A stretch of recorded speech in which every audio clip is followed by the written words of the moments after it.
And we are glad you're with us on this King Day 2023. Of course, tonight we remember the civil rights icon, a native son of Atlanta. And there is actually a restaurant in our city where you can still sit down and feel his presence. Have you heard of Pascal's Soul Food Restaurant? It's on the North Side Drive, and it's where Dr. King met, planned, and ate with his fellow crusaders for civil rights back in the 1960s. The folks who still work there today, they are happy to serve you and share Dr. King's dream.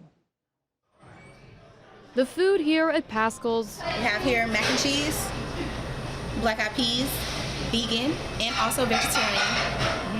And then we have fried chicken and cornbread muffins. Hasn't changed in decades. We got a fried green. It's food from the soul. It's cooked from the heart. The business started in 1947 by brothers James and Robert Pascal. Yes, I've been here since 1947. The house knows this man as Mr. Slack.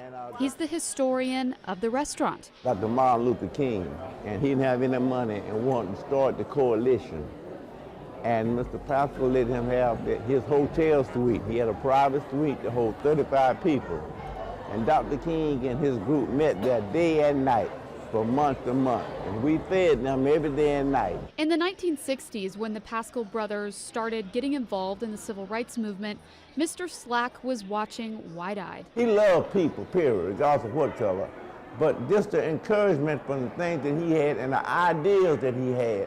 But the most important thing was the dream I could see within his eyes and in his heart. On any day the restaurant is open, you'll find Mr. Slack walking along the lines of tables, telling people the history of the recipes they're eating. Pascal Brothers was very instrumental in paying the fines to get everybody out of jail for about 2 or 3 years for the civil rights movement. Telling people that this food they're loving has fueled icons. We fed Dr. King breakfast, lunch, and dinner, and he loved our food. He loved the fried chicken we had. This food has stories. This is a very powerful place. This food has roots. So it's a beautiful thing to be working with. Yeah, made me feel like we're part of something. Sawyer Bussey, Atlanta News.